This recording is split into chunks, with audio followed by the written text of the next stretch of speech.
Well, if you attend an event, and certainly if you're the principal or president of the United States, you want the appearance to be seamless. This is flawless, everything's perfect, but that's not always the case. Mrs. Bush was going to tour the Sistine Chapel, and he said, "We have a problem." Why don't you take these speech cards back? Do you see a problem on page 1? Oh, no. He said, I'd really like that not to happen again. I'm pretty sure that never did happen Exactly. again. That's exactly right. And I was in that crowd. I was standing out there and I saw just the little hat and this voice coming out over the lectern. And it made worldwide news, Yeah. and it was very embarrassing for the president. Let's talk about what makes someone really good at this job. The experience, the temperament, the talent. The advance team, their key job is to manage relationships and communicate effectively. And I give Princess Diana huge credit for this. She very quietly looked at me and asked me if I thought it was okay. How did I get here? So did William and Harry see Air Force One? Oh yes, I of course said yes. You can't extend the deadline. Correct. That person's coming and arriving, and it's on you happening. to make it happen. Sometimes the White House advance teams would do is go in and say, yeah, we're in charge and we'll decide everything. And the Vatican was one of those entities who were like, don't think so. We've been doing this a little longer than you have. 2,000 years. There's something going on Are here. you sure it was a good idea to put this story in the book? I don't know. Yeah.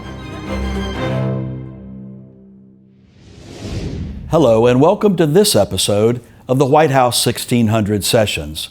I'm Stewart McLaurin, president of the White House Historical Association. Today I'm at historic Decatur House, just steps from the White House, to talk about a part of presidential history that most people never see. We all know the image of a president stepping off of Air Force One or walking up to a podium, waving to a crowd, or standing beside a foreign leader. When it works, it looks easy. That's the point. But behind every seamless presidential event is an army of people who arrive days or even weeks earlier to plan the route, the stage, the lighting, the security, the flags, the motorcade, the backdrop, and sometimes even the step stool. Those people are known as advance teams. They're the men and women who make sure the president, first lady, vice president, or candidate can walk into a room and focus on the moment. While everyone else is sweating the details, the principal can do the principal's job. Well, our guests today are bringing us behind the scenes. Gene Becker and Tom Collamore are the authors of Don't Tell the President, the best, the worst, and mostly untold stories from presidential advance staff throughout the years. The book brings together stories from the modern presidency, from Lyndon Johnson through Barack Obama, and it's filled with moments that are historic, funny, harrowing, and sometimes even unbelievable. Gene Becker served as Deputy Press Secretary to First Lady Barbara Bush, and later as Chief of Staff to President George H.W. Bush after he left office. Tom Collamore worked for Presidents Ronald Reagan and George H.W. Bush, and has been a longtime advisor to the George and Barbara Bush Foundation. Together, Tom and Gene have collected the stories of the people who were there when history was being made, saved, rescued, or sometimes even almost derailed. We'll talk about the origins of presidential advance, how the work changed with television, jet travel, security threats, and social media. We'll hear some of the stories that remind us that even of the highest levels of the administration, human beings are still trying to make sure the microphone works, the motorcade turns the right way, and when things go wrong, they say, whatever you do, don't tell the president. Gene and Tom, thank you so much for being with us today. It's just terrific to have you with us, and I'm just so excited about this book and helping you unpack the stories with us. And you may be seeing some others pop in and out along the way while I talk to Tom and Gene. What is presidential advance to those of us who have maybe watching who've not lived this? What is presidential advance, and when did it really become professionalized? Well, I'm going to let Tom answer that, but I will. But she'll answer it first. That's Yeah. right. Thank you. People are beginning to tease us. We've been at this since February, and people are beginning to tease us that we're like Sonny and Cher, or that we fight. But it's good fighting. It's fun. It's a good fight. Probably the funniest line in the book is in the foreword, which John Meacham very kindly wrote for us, in which he said, "It's possible the first advanced person in the history of the world was John the Baptist." Only John Meacham could come up with a line like that. But I'll let you give a real answer to the question. Well, advance has evolved, as you said, over the years. And in fact, we have an essay in the book from Ann Walker, the wife of Ron Walker, a legendary Ron Walker who worked for several presidents. But it was President Nixon who asked him to establish an actual office in the executive office building of presidential advance. Before that, all the advance folks were embedded in the agencies, and they had jobs at the Interior Department or the Commerce Department or Education or wherever. But the advance team, their key job is to manage relationships and communicate effectively, because they have to coordinate this myriad of support and assets that go with a president or a vice president when they travel, particularly abroad. And that's the military office and the Secret Service and the White House Communications Agency, on, and the host country and the embassy and VIPs, the list is long. And so they become diplomats and ambassadors for the White House and for the president. And they have to be creative, they have to think on their feet, they can't get rattled when things change, and they have to make friends because they can't do it alone. And most of them are very, very good at the job. I did not put this in the book, and I'm not going to say who it was, but so I was one of Barbara Bush's deputy press secretaries when she was First Lady, and when I took the job, I thought I would be, answering questions from the press about how many grandkids and what's her chocolate chip cookie recipe. I did advance. Most of my job was, I was part of her advance team. So the NATO summit is in Rome, and I'm sent, like the president's advance team had been there already a week. I came in like less than a week from the trip because I was just doing the spouse, Mrs. Bush's schedule. And I get there, and the lead advance person immediately pulled me aside. Mrs. Bush was going to tour the Sistine Chapel, just her, while she was there. And he said, "We have a problem." I'm like, "Okay." He said, "Our site person for the Vatican," I won't use his exact language, "the Vatican is now banning him from the premises because he had so gotten on their bad side." And one of the things and he said, "We need for you to finish advancing the president's visit with John Paul II. And I'm Catholic. My little brother's actually a Catholic priest. And he wasn't then. He was still a little brother. But when they asked me to do this, I'm like, "You want me to advance the president's visit with the Pope?" Okay. But one of the things we do talk about in the book is, and the Vatican would be a great example, we were a little disappointed. We sought Buckingham Palace stories but didn't get any. But one of the things that sometimes the White House advance teams would do is go in and say, "Yeah, we're in charge and we'll decide everything." And the Vatican was one of those entities who were like, "Don't think so." We've been doing this a little longer than you have. 2,000 years. Right. The French were famous for pushing back. Well, let's dial back in history a little bit. I imagine in Gettysburg there was not an advance team that preceded Abraham Lincoln. He just showed up by train and went up there and talked. And correct. They didn't test the sound system. They didn't know where the restroom was, and none of those things. But we get into the 20th century, and media is more important, and events are becoming bigger, and travel is more extensive. And so it is the modern presidency that really creates this advance mechanism. Right. And our first story in the book is actually from 1960.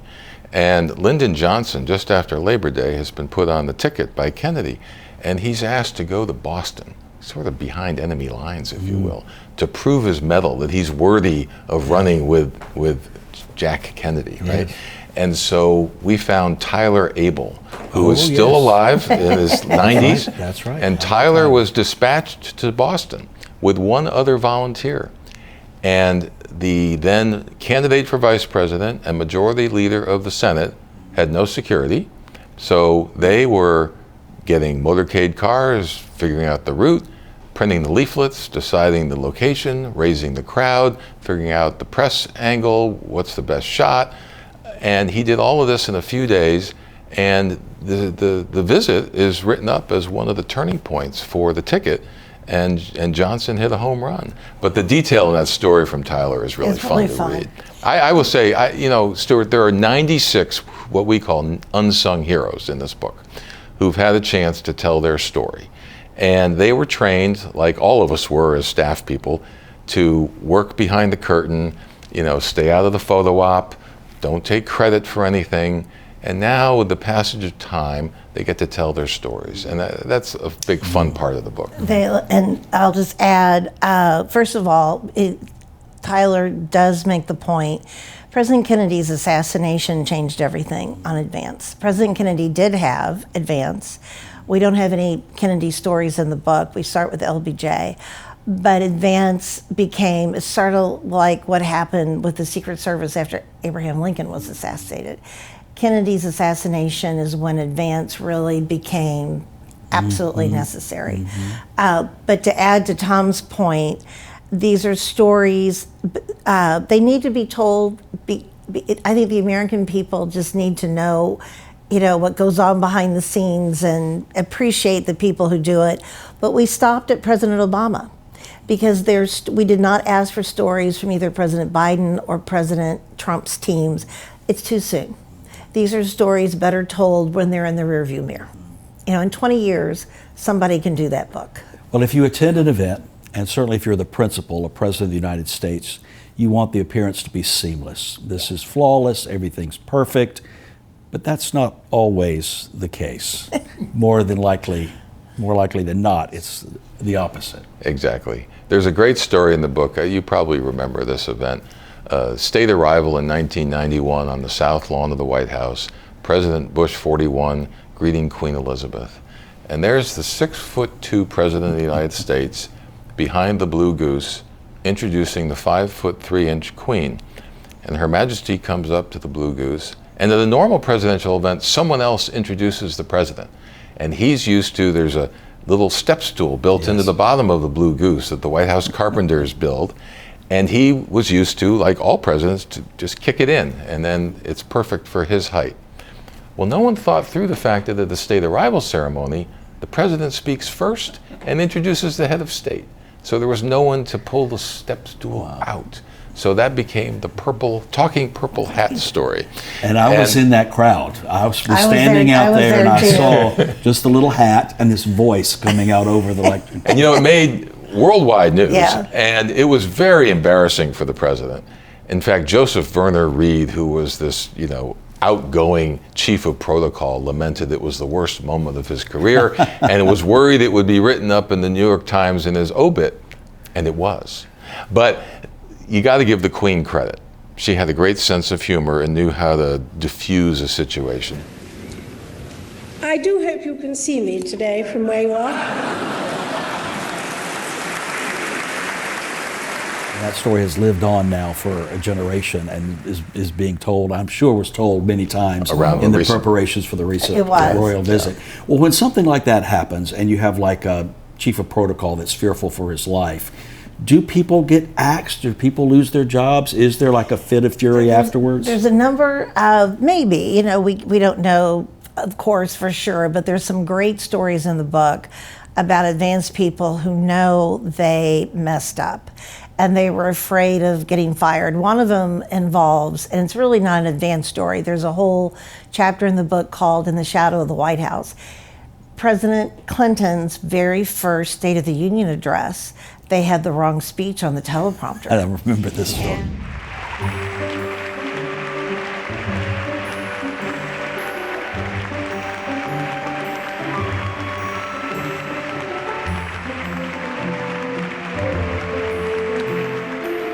In September of 1993, Bill Clinton's first year in office as president, he was to deliver a speech to a joint session of Congress introducing his health care proposal to redo health care.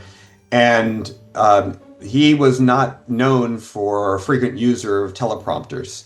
He more often than not spoke off of notes that he hand scribbled on index cards, or he would take a draft of a speech and cross out almost everything and just write a few notes in. So a joint session to Congress introducing one of the most important pieces, legislative proposals of the administration was a big deal, and had the speechwriters and the president and Mrs. Clinton had spent weeks putting together these series of remarks. But that did not mean that that evening the speech was finished. In fact, the president kept editing the speech all the way up to arriving on Capitol Hill, sitting in the back of the limo. And because of those last-minute edits, we had to scramble to ensure that those edits were incorporated onto the computer that was then driving the teleprompter. All well and good. We actually had a process. George Stephanopoulos was sitting in the limousine, editing the remarks on paper, and then he and I ran to the area behind the lectern of just off, it's called the speaker's lobby, where the teleprompter operator was set up to make those edits into the computer system. I took the hard paper version and walked it up to the lectern, to the rostrum in the Capitol, and the president got up to the podium, looked at the teleprompter, recognized that it was in fact the wrong speech in the teleprompter. He turned around and said to Vice President Gore behind him, "Al, it's the wrong speech in the teleprompter." The vice president came down off the rostrum to me and George Stephanopoulos, who were standing by the side, and said, "It's the wrong speech in the teleprompter." Well, as you can imagine, the blood rushed out of our bodies.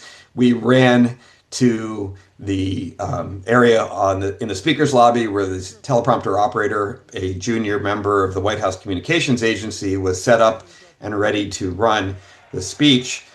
Bill Clinton started giving the speech, and we realized only after about 6 or 7 minutes what had happened. Because the president almost never used a teleprompter, the White House Communications Agency staff person, the operator of the teleprompter, had no text to work off of to practice making sure that the system was functioning, except for a previous address to Congress in February of that year. So he had used that previous text to ensure that the teleprompter worked. Well, when we went to make the last-minute edits of the speech he was to give that September, the operator mistakenly toggled between the two speeches, and the speech that was live in the teleprompter for President Clinton's address was back to that February speech. But it took us at least 6 or 7 minutes to figure out what was happening. Meanwhile, the president is up giving a speech, a joint session of Congress, much of it off the top of his head, some of it from the text in front of him that I had put up on the podium. Meanwhile, the screens in front of him were going back and forth as we were trying to figure out not only which was the correct speech, but where he was to catch up to the speech. Well, and it ended up working out well. Nobody knew that it was indeed the wrong speech in the teleprompter until we told the story later that evening. And the speech itself was a success, but it really was a testament to Bill Clinton's incredible skills and his ability to speak largely off the cuff, but also he had such a hand in writing that speech that he knew it so well, he was comfortable in giving it even without the teleprompter. So we get back to the White House after all this is over. He invites a group of us up to the third floor of the residence to have some cake and a little piece of celebration. And very nicely, he calls the teleprompter operator to apologize to him for causing so much stress. This poor guy, young man, thought he was going to be surely fired for the mistake. Instead, the president called him to say, not to worry, it all worked out beautifully. Thank you for your good work. The takeaway really was Bill Clinton doesn't need teleprompters, probably safer for all of our aging. My gray hair now is thanks in large part to the times when we did try to use a teleprompter and they were rarely successful. One of the worst things that happened to me is I'm advancing the First Lady of the United States at the Florida State Fair. And for some reason, her scheduling office had agreed that she would be one of the judges in the 4-H steer judging contest. Oh. So I'm down there advancing this. Very qualified for that. We had a lot of, very qualified. And we had the press stand would be, shooting, straight on her. She's up on a stage and give a talk, and the cute little 4-H'ers march in their cattle. Well, they do, and everything's going well until, let's just say there were 10 of them. And they turned their steers around to look at the First Lady and the real judges. And every single one of those steers raised their tail and pooped the entire time. The entire time the First Lady was speaking. Is that what she judged? Oh my gosh. And the press is she's looking. I was hoping she hadn't seen. Well, yeah. We'll get to that in a minute. The press is looking at me like, do something. So I got a little pool to go around front, but I'm like, this isn't my fault. So I'm hoping she hadn't noticed. And on the plane going home, the first thing she said to me was, can we talk about those pooping cows? And as a farm girl, I decided it would not be the right time to correct her and say, they weren't cows, ma'am, they were steers. But that was beside the point. That's right. Well, Tom, let's go back to your beginning. And it's a terrific story where you're a driver. And the Secret Service is in tow. And we're not talking about the presidential beast. We're talking about a different kind of vehicle. Talking about a Winnebago that you might take on a family vacation. Yes. And this was 1980 in a primary in Connecticut where George Bush is the last man standing against Governor Reagan. And he has to win he had 5 home states in that campaign, and Connecticut was one of them. And he needed to win this primary in order to stay in the race. So the decision was made to campaign like he was running for statewide office for a week. Sure. So we got a Winnebago, and we were going to run all over the place. He had just gotten the Secret Service protection because he was doing pretty well. And the agents took one look at this and said, no, we're not doing this. And the campaign leadership said, yes, we are. And so the campaign won, and I'm the driver. And they said, well, you have a lot of experience. Oh, yes, lots of experience. I'd never driven the thing before, except off the lot where we rented it. And we're pulling out of the first event, and the agent is sitting in the right seat, as you'd expect, and they put an earpiece in my ear, but not a microphone. I can take instructions, but not talk to the agents. And he goes into his microphone and says, so far, so good. real confidence builder. Yeah. But we spent a week on the road doing that and won the primary, and it kept him in the race for a few more weeks. Well, I tell young people there's really no better experience than a presidential campaign. And advance, absolutely. As you both mentioned in the beginning, it teaches you how to think, to anticipate, to have solutions, to solve problems on a very fixed time basis. You can't extend the deadline. Correct. That person's coming and arriving, and it's on you happening. to make it happen. Gene, one of your first trips to New York. Tell us about your early experience. Well, I had been a newspaper reporter for 10 years, and it's how I met the Bushes. I covered the 1988 campaign for USA Today. And USA Today talked Barbara Bush and Kitty Dukakis into writing a weekly column for us. It ran every Monday, and I was their editor. And actually, I didn't want to be their editor. I fought with my boss over it. And I ended up loving it. I got to know both of those women really well. So much to my surprise, when the election was over, I got offered a job in Barbara Bush's press office. And I thought about it for a while. It was going to be a huge pay cut, and I wasn't sure I wanted to do it. But then what? I have a job offer in the White House. Yeah. So my very first trip, it was after I started the job that I had never heard of Advance. Advance what? Advance what?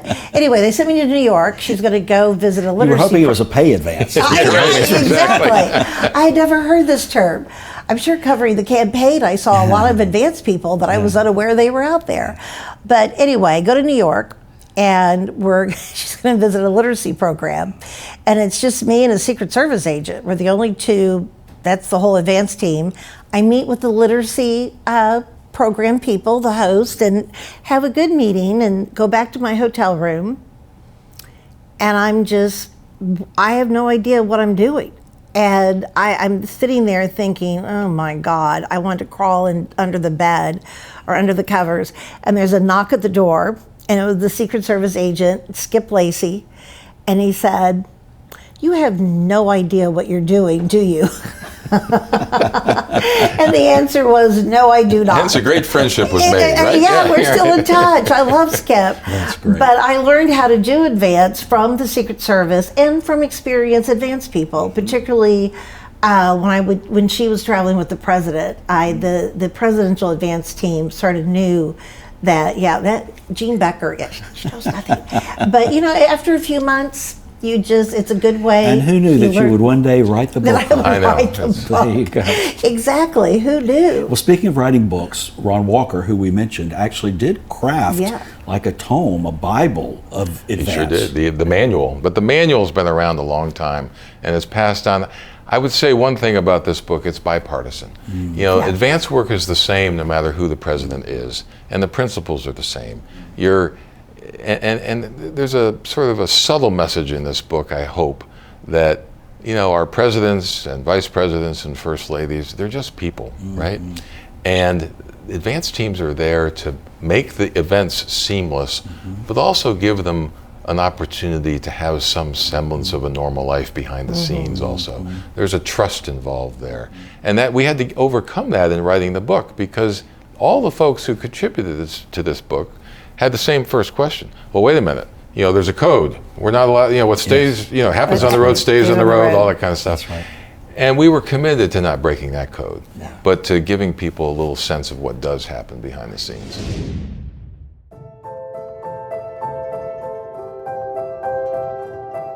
Jimmy Carter, is one of his big foreign policy initiatives, was to sign treaties with the Panamanians that would return the Panama Canal to the oversight of the Panama government. So he had accepted an invitation to visit Panama to sign the protocols with General Omar Torrijos, who was basically a dictator in Panama.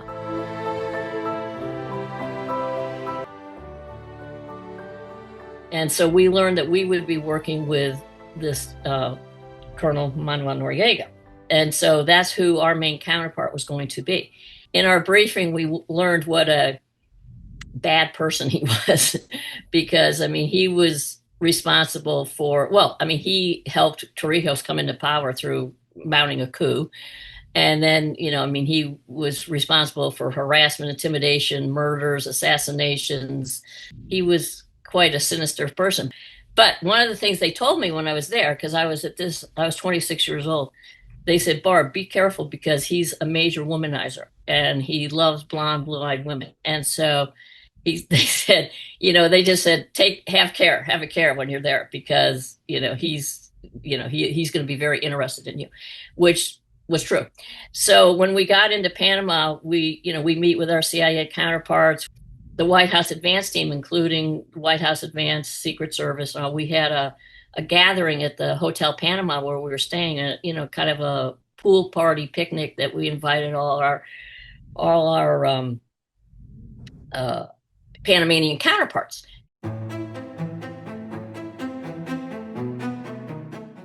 Noriega wants to take you dancing tonight. He owns this, disco in town, and and I'm like, in the back of my mind, I know his history, and I'm going, I'm not going with him by myself. So, but you have to understand, at the time, he was the overall coordinator for the whole visit, for the entire visit for this, the presidential visit. So anything that the White House staff wanted, Secret Service wanted, you had to go through him to get it. And so, we're thinking, well, we really can't, offend him. We all went. The White House staff went. Anyway, we're there. It's, June, we're in the tropics, we're dancing. And this guy was very physically aggressive with me on the dance floor, and that's how I'm going to state it, because it was a lot more gross than that. But, but I think he's short, so he's got his face right in my bosom, right? And then he's like rubbing against. It was so gross. It was like, but I'm like, oh my God! I said, "Barb, this is forgotten country. This is forgotten country," And I told one of my colleagues, I said, when I went onto the dance floor, I said, "Don't you leave me here alone, or I'm, I said, I will kill you if you leave me." so.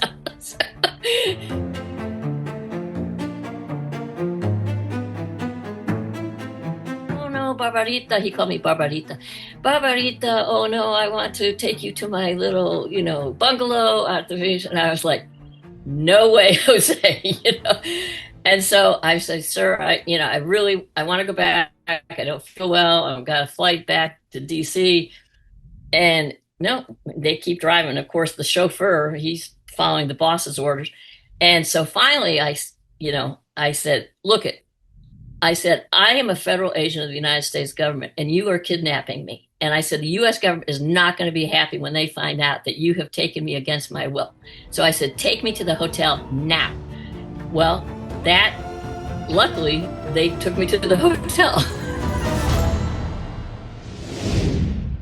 Well, there are some things that are too big to sweep under the rug, and one of those is the classic gaffe of the Dukakis story with the tank. And that is still referenced probably by every advanced training course in every campaign. Tell us about that. Well, I was a reporter in '88. I did not cover that, but boy, do I remember it well. We have two different views here. Tom was on the campaign, I was with the press, and we both remember it really well. One thing I will say, so the story is the Dukakis campaign knew they had a problem when it came to his foreign policy experience. He had none. He was the governor of Massachusetts. He had no military experience. And he's running against the Vice President of the United States, who, had been shot down during World War II as a bomber pilot, had been UN ambassador, envoy to China, and vice president for 8 years. And so the Dukakis campaign, somebody came up with the idea to send him to a General Dynamics factory outside Detroit, where they were building the newest, biggest, most technical, best ever tank for the Army. And people of a certain age will remember this, what happened, and for all the right reasons and wrong reasons, but they put Governor Dukakis in the tank wearing a helmet. Well, like Queen Elizabeth, he was short. Well, there's a fundamental rule in politics for Never wear a politicians. hat. Never wear a hat. Never wear a No hat. hats. Never wear a hat. So he has on a helmet. His little head barely is sticking out of the tank. But the advanced guy, in his defense, he knew it was a bad idea. Now, okay, so when that happens and you see something bad is about to happen or could potentially happen, he raised the alarm. He did the right thing. He raised the alarm, He did. and they sent in senior people from the campaign. They thought they had it managed. But then there's this other little X factor, which is the candidate himself. Yes. And, you give Governor Dukakis credit on one hand, and geez, listen to your guys on another hand. He wanted to learn about what he was seeing. And the only way to do that was to put the helmet on with the communication system and hear the dialogue from General Dynamics about what they were building. Yes. Well, of course, the campaign didn't care about him learning about the tank. They cared about the picture. And it was not how good. important in the success of a candidate or in a presidency even is the staffability of that person, the person being willing to accept the advice of advance even through the voice of some more senior staff, and the relationship of trust and confidence between that principal with that individual to be, okay, I realize they're the professional, I need to stay focused on my mission, I'll let them do their job. That's a great question. I think we haven't been asked that. I think it's very important. Yeah. And I think there's some examples in the book about it. A quick story about one would be Jim Hooley, someone we all knew, who ran Advance for President Reagan, who passed away a few months ago. But Jim was the head of Advance and the head of the pre-Advance trip to Berlin to prepare for the famous speech where President Reagan said, "Mr. Gorbachev, tear down this wall." But the American embassy in Berlin and the host government in West Berlin wanted that speech indoors.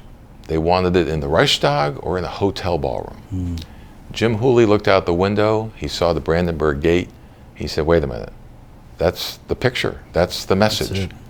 And he successfully lobbied to have it outside. Security concerns, all of that were worked out. President Reagan and Jim Hooley had a trust relationship that also helped facilitate that decision. Mr. Gorbachev, tear down this wall. The flip side of this story would be where this was on foreign trips, there was a pre-advanced team, and they were really the team that was more substantive than the advanced team, who mainly had to worry about logistics and getting everything all set. The pre-advanced team would have someone from the State Department, someone from the NSC. They're really to decide what the president's going to do. One of my favorite stories in the book, and we had no idea that former Secretary of Defense, former head of the CIA, Bob Gates, used to be an advanced person. He was at the NSC under Presidents Ford and Carter. And one of his big jobs was he was on the pre-advanced teams when those two presidents traveled abroad. Well, he's going to the President Ford is going to meet the President of France on Martinique. And of course, Martinique is a French-held island. And so the French were really the host. And so the pre-advanced team arrives, and the French they really want to have this meeting in a cabana on the beach. They thought it'd be a great setting, very relaxed. Good for tourism. Good, yeah. But they were focused on, we're going to have this on a cabana on the beach. So Bob Gates, he's head of the pre-advance, he says, okay, all right, let's go take a look at it. Well, he gets there. It's a topless beach. None of the women are, now what I don't know, and I've asked Bob. The meeting wasn't there. The meeting was not there. Bob said, I don't think so. And then of course the French are like, well, what's the problem? That's great. But it's just another example of where advanced teams can save the day. Well, every now and then, you'll have a program participant that is introducing someone that they themselves want to have a prominent role in the program. And there's someone that we all revere and love and respect, and that's the former Secretary of State, James Becker, who taught a young advanced team a lesson about an introduction. It's a great story because we're coming right out of the convention in New Orleans, and the tradition is to go with the new VP nominee to their home state. So we're in Indiana with then Senator Dan Quayle, President Bush's running mate. And there's a local politician just droning on and on, as you say. And I can see behind the scenes, Secretary Baker is getting redder and redder. He was along the ride to sort of assess the operation because he was going to be the chairman back at home. And he took John Keller, who's a great guy and was President Bush's head of advance for several years. And he just, in his Marine-like way, made it very clear that was never going to happen again, and your job is to make sure that never happens again. And I'm pretty sure that never did happen again. That's exactly right. Well, let's talk about the transition that has to be made on the fly when you go from choreography to crisis. President Reagan at the Washington Hilton and the assassination attempt. President George W. Bush on 9/11. Give us some flavor of how you adjust and what happens in those scenarios. Those are two great stories that show exactly that at the end of the day, you're in the bubble and your job is to try to keep things moving along. Execute your job while others are keeping everyone safe. And in the Reagan case, there's a great vignette in there from David Prosperi, who was an assistant press secretary. And he took care of the press pool and helped them be safe, Judy Woodruff being one of them. Yes. And he had the clarity of purpose to go call the White House and let them know what had happened. Jim Hooley did the same thing that day.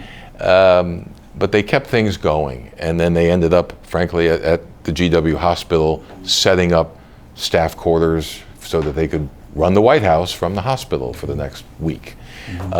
With 9/11, there's a great essay in the book by Brian Montgomery, who was George W. Bush's head of advance.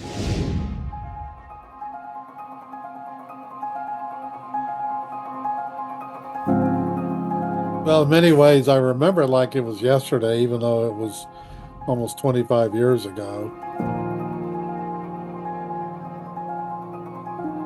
was about a 15-minute motorcade to the school, and literally we just pulled into the parking lot, and one of my colleagues sitting behind me in the motorcade, I was in the front passenger seat, was on the phone, leaned forward and said, "The plane just hit the World Trade Center." Bush goes into the classroom to start the event. So within just a few minutes, the second plane hits the other tower. And Andy Card is standing there and he goes, "That's it. I got to go tell the president." And I remember when he said America is under attack, words to that effect, some of the school kids kind of recoiled back. Like, what's the president telling me? And I always regretted a little that we probably scared them, although that was not our intent. Quickly got to the airport, loaded up. The engines were already going, and we loaded up, and we weren't even in our seats, and we started rolling down the runway. So we eventually landed at Barksdale Air Force Base in Shreveport. They barely had time to get a motorcade together. Yeah, I'll never forget, it was like an old Ford LTD, a couple of Humvees and a van. President Bush had literally worn down. Secret Service and Vice President and the Chief of Staff said, "I don't know where you guys are going, but we're heading back to Washington, D.C." And we had an F-16 escort, went into the White House. Of course, he was preparing for a address to the nation that night. And we're huddling up in the advance. You look back and you just sort of marvel at we were able to keep, the president safe. We were able to speak to the nation when we needed. And then we're able to get back, fairly early in the evening. And, I didn't realize it at the time how much it would stick with me. But it has, in ways that, like I said earlier, it's almost like it was yesterday.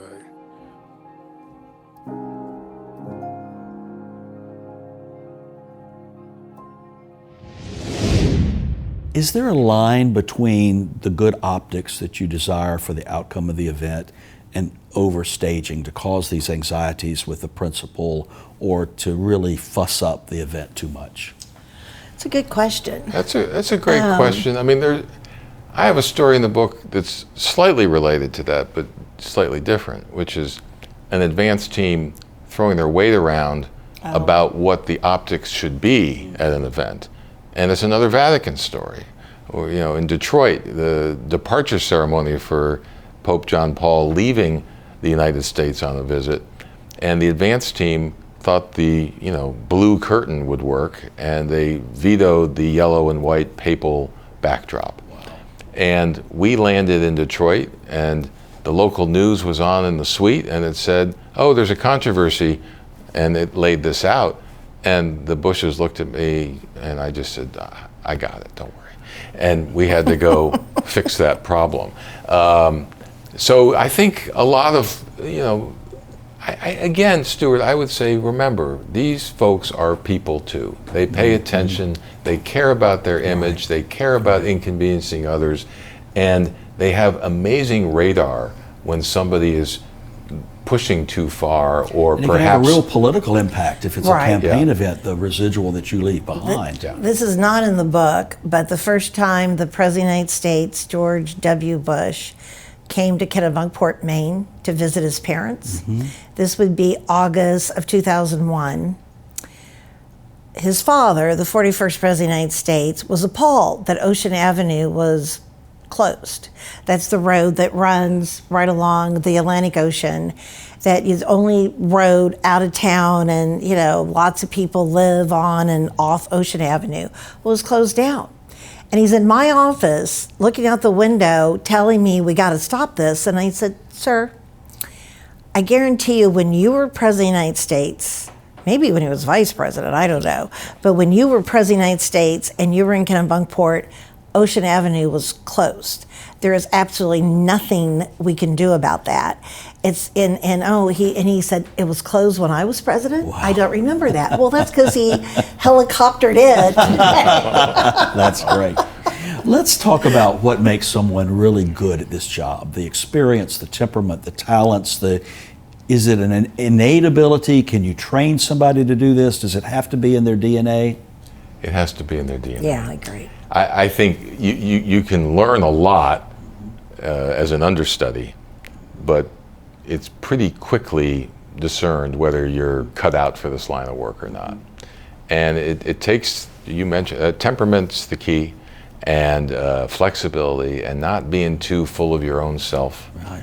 and being willing to, and understanding the importance of communicating to a whole diverse set of stakeholders who have a role in your success. You can't do this by yourself. Right. If you're a lone actor or someone who wants to go it alone, you shouldn't be an advanced person. When there's a bilateral summit and the president is meeting the head of another country, or there's a G7 where you have heads of multiple countries, how much do we play the heavy? How much do we set the stage, literally and figuratively, for what happens on those occasions? We do. We have a reputation for doing that. Yeah. There's always a little bit of protocol jockeying. The truth is that the host president or head of state should be in place before the other heads of state arrive at a location.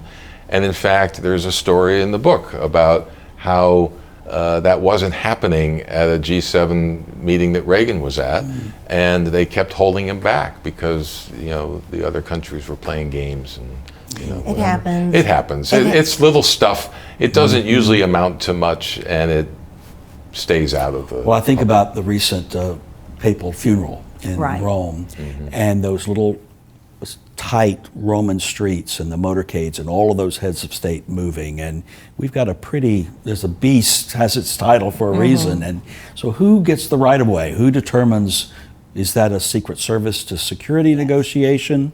Yes. And so then you just go along with those arrangements that are That's set by definitely security Secret Service. protocols. Right. That's definitely Secret Service. Yeah, that's a case where the advanced team has to take the lead from the agents of what they can work out, and then you go from there, for sure. How do you interface with the President or First Lady's personal staff, like what they're going to eat, what they're going to wear, how they get their hair done, how they get their shoes shined? I can answer that on behalf of the First Lady because I advanced her for 4 years.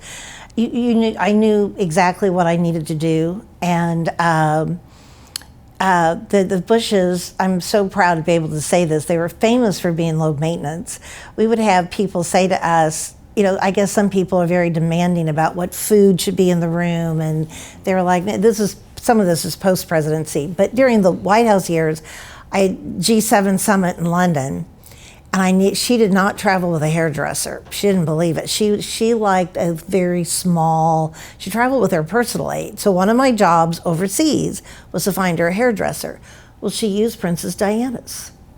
I know. I don't know how we worked that out, but you sort of know exactly what you need. Now, when they're president, that's all very controlled, what goes into their suite for security reasons, And the president's personal aide usually has a phone call with the head advanced person prior to a visit, and they would go over all the things that would help the personal aide do their job well and make sure the boss was happy, right? So they would exchange information, and that's also sort of at a level of privacy that stays between the personal aide and whoever he or she is talking to. It doesn't go on the schedule per se. It's just little things that do make a difference. And again, make them feel at home and let them do their job better. Okay, so I'm going to ask you both to give me an answer to 2 questions. I can't believe we pulled that off. Give me an example of that. And then something that you still hope that principal would never find out.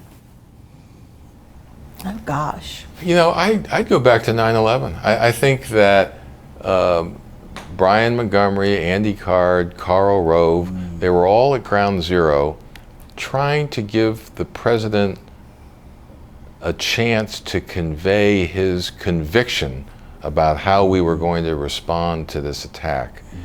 And they set out to find, a place for him to speak to the crowd, and they found this crushed fire department SUV and this wonderful gentleman, older firefighter who was working, and that became the photo to the world that day of America's strength and conviction that we were going to let the people that did this hear back from us. That was so powerful. Okay, I have a story for, I hope they never find out that's not my story. Okay. This is a campaign story. The campaign chapter is actually one of the more amusing chapters in the book. Famous advanced person Brad Blakeman. It's 2000. All the candidates, a wide open election year, and all the candidates are going to be in, they're all in New Hampshire, either 4th of July or Labor Day, big parade. And the candidates could either walk the route or they could ride in a horse-drawn carriage. There were options. The governor of Texas, George W., Brad Blakeman's advancing him. He's going to walk the route, but they also had a horse-drawn carriage with little kids waving flags and Bush for president signs. Well, the candidate that was going to walk will be unnamed, that was going to walk right behind George W. Their advance team was very difficult. And Brad writes in the essay, this is in the book, he writes in the essay, everybody was working together, all the advance teams were working together, but this one advance team was very difficult. So you're going to think I'm obsessed with poop. I'm not. But Brad Blakeman, if you had a horse-drawn carriage, the campaign was responsible for providing someone a pooper scooper upper, to walk behind, behind the horses. Well, Brad first did not do that. There was no one that he assigned to do that. He also swears in his essay that he found the people in charge of the horses and made sure the horses of W's carriage had a high fiber breakfast. And so the candidate behind him had a difficult walk in the parade route. That's one of the funnier stories in the book, and I love that Brad wanted to tell it. But that would be one that, well, now it's in the book. I don't know if W's read the book. I don't know. I'm not sure. W might approve of that. I don't know. But.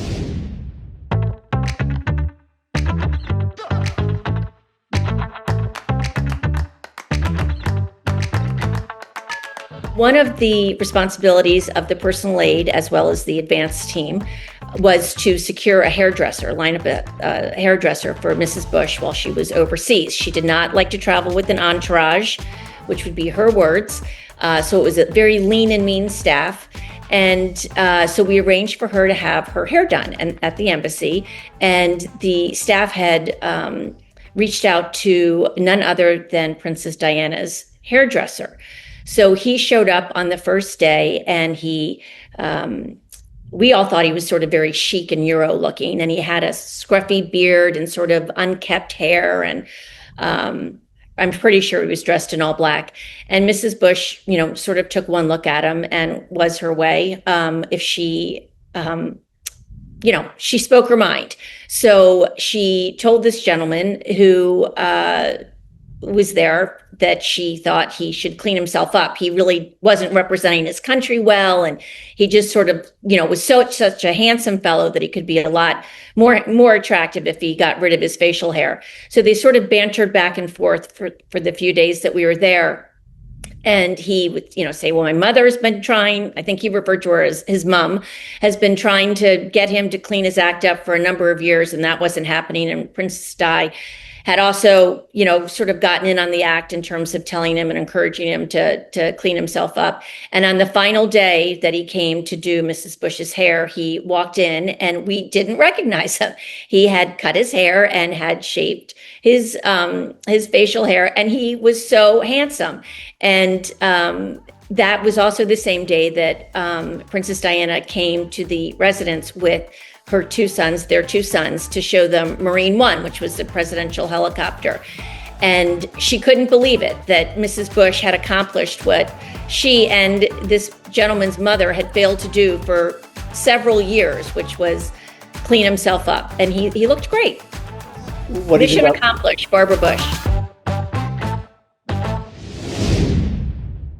Moments you're most proud of, looking back over your years of doing this at work, and that you think your peers and colleagues that have done presidential advance over the years would make them most proud about doing this work? I'm proud of the book. I'm proud because they really, as I said earlier, advanced people are trained to not talk about what they do and to not seek public recognition of it. And here we've got, you know, dozens of folks who finally get a chance to show their friends and family that the stories they were telling around the Thanksgiving table weren't all made up, and that a bunch of them made a real difference. And I think that's cool. That's a great, I cannot improve on that answer. Wow. I can't. That's a great answer. And one of the things that's been fun for us, Stewart, as we do different events, like we just were in Seattle, Georgia, where Joe Hagan now lives. And Joe has a great essay in the book about when the 43rd president secretly went to Iraq on Thanksgiving Day to have dinner with the troops. And we invited Joe to get up and tell his story. We had an event here in D.C. at the Bush School D.C. campus, and then we had a lot of our contributors there, and we invited them to get up, and some of them do speak too long, and I have to remind them, no, I've turned into Barbara Bush. Okay, you've said enough. Sit down. But it's really fun to give them a chance in the book, to give them a platform to tell their stories. And so I'm so happy we got to do this book. And again, as we travel around, it's been fun to include David Bates in San Antonio, told his famous story from the 1980 convention. So it's been a lot of fun. Most important life lesson that you, Jean Becker, learned from Barbara Bush? Oh my gosh. Barbara Bush liked to tell the story. She did not go along with her mother. And she would tell the story of how her mother constantly complained that she wanted a bigger house. Her mother always felt their life should be bigger and more important than it was. And Mrs. Bush wrote about this in her memoirs. She said her mother never figured out, she always said, when is my ship going to come in? That's what Barbara Bush's mother said. And Mrs. Bush wrote very eloquently about, it makes her so sad that her mother never figured out her ship had come in for years ago. And that is absolutely the most important thing I learned from her. I had a 7-hour flight delay yesterday, flying from Houston to Washington, D.C. So what? You know, you learn there's always silver linings, and, you know, you don't sweat the small stuff, and that's what I learned from her. And you, Tom, and President Bush? Oh, I'd say listen more than you talk. Yeah. And don't be too impressed with yourself. Wise words. Yeah. Young person watching or listening to this would be interested in doing this. I'd love to be a part of that. What's your advice to them? Volunteer. Yeah, get involved. Get involved. I just talked to a group of young people in Houston, and they wanted to know, how can we do this? And I said, pick a candidate that you believe in, either local, state, or federal, but make sure it's someone you believe in, and volunteer. And answer the phones in the office, or, you know, knock on doors, or put out yard signs. And then what's going to happen one day is the candidate's going to come to town. There's going to be, actually, Rob Portman, the former senator from Ohio, has a great story. He is volunteering for a congressional candidate in Ohio. He's from Cincinnati. He's not working for the Ford campaign. This would be 1976.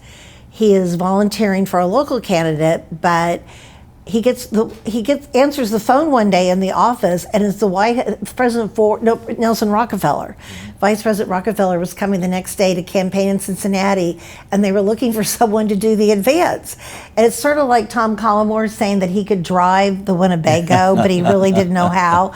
Rob Portman is like, yeah, I can do that. Well, it's because he was a volunteer. Yes. But that's exactly right. I mean, roll up your sleeves and just get involved at the local level and just lean into it. Wow. Favorite memory, or a moment when the president or the first lady kind of gave you a attaboy or attagirl for something that you did? I'm going to do favorite memory. So I referenced this earlier. I grew up on a farm in Missouri. My high school graduating class was 56 kids. I mean, I grew up in the middle of nowhere. And one of the things about working at the White House and working for the Bushes is sometimes now I just stop and think, did that really happen? And a big part of it was the people who I've met. I've met everybody from Mikhail Gorbachev. I've met Vladimir Putin. Tom Selleck once kissed me here. George Clooney, met him. But you know I'm telling this story. So it's a G7 summit in London.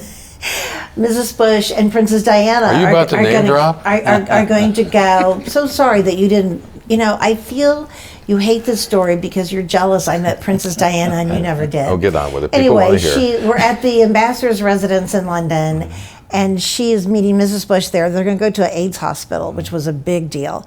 But she has the boys with her. They're about that tall.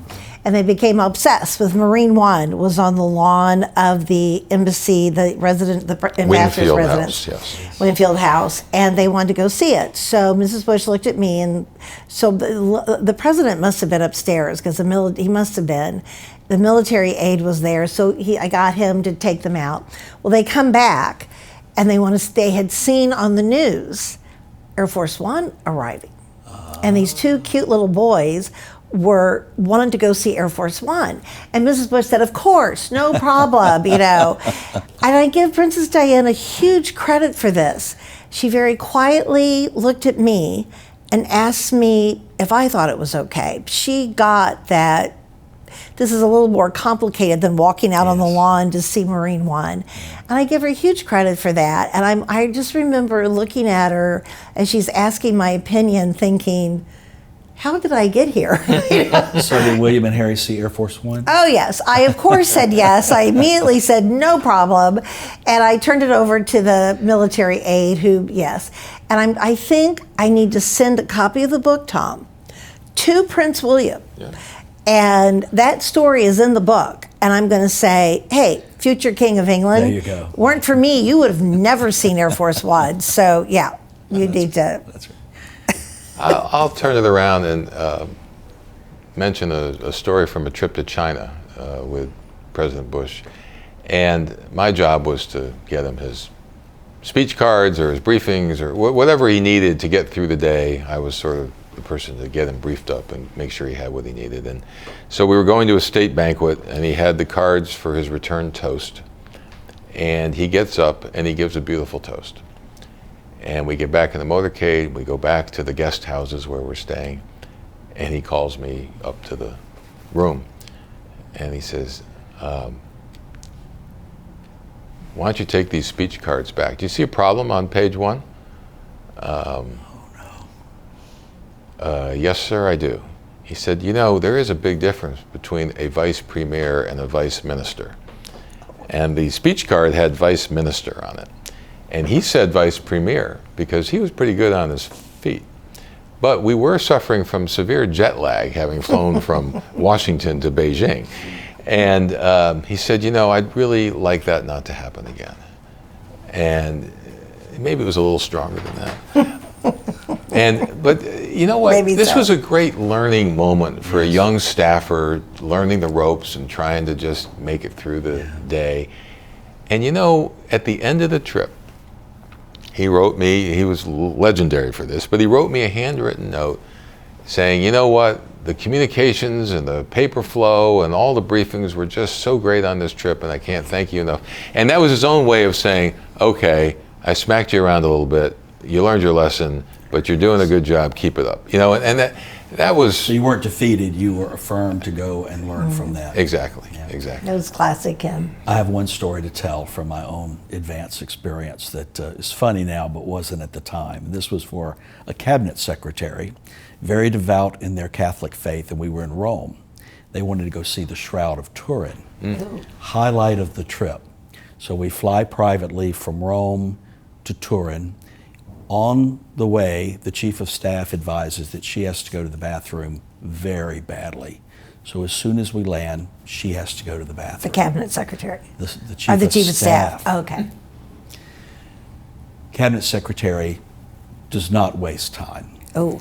We land, no time for the bathroom. Oh. We're careening through the streets of Turin, the vroom, vroom, and the Carabinieri are waving their little sticks and the guns out the windows, and we're a little bit late. And so the chief of staff, under threat of my life, says, as soon as we get there, you have to find me a bathroom. So we careened through Turin, we screeched to a halt in front of the cathedral, and there's the bishop with his crook and all the staff lined up, and we're going in to see the shroud. And the secretary and his wife are just so excited to see the shroud. The bishop speaks no English. No one there speaks English, but they've received word that we must go to the bathroom. So the bishop greets the secretary, and we go up the stairs. We're going to see the Shroud of Turin, and we go in, we go down the side, and we go through the crypt, and we go down the stairs, and here we go. We're going to see the shroud. We're going to see the shroud. And we get to the end of the hallway, and the bishop taps his staff, and he reaches out, and he opens the door, and there's a toilet. And the chief of staff simply says, excuse me, and goes in and slams the door. And the secretary turned around and looked at me, and I thought I was going to die. Yes. The chief of staff left me. So that's a lesson in communication and language. And language. Classic. Just classic. Right. That's Oh great. my We saw the gosh. shroud. Yeah, At the there end you of the go. day, we Mission saw accomplished. the shroud. Yeah. That's right. Yeah, there could great. be a whole book written, well, maybe just a chapter, about if your staff, if you're advanced, you need to figure out things like going to the bathroom before the principal arrives.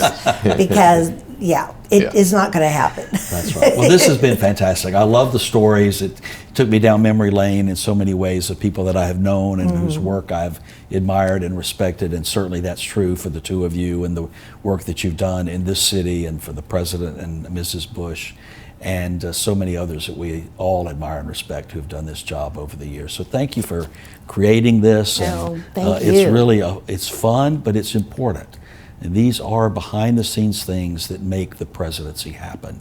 And I think these are critical stories as part of White House history to tell about this important role of presidential and First Lady advance. So thank you so Thank much. you for having us. And this is an honor because I have such great respect for the White House Historical Association and the work you do and preserving our history. And so thank you for having us today. No, I mean, I would echo what Jean said. And, anyone who has the chance to work in this complex knows what an honor it is, and you honor it every day through your work. So thank you.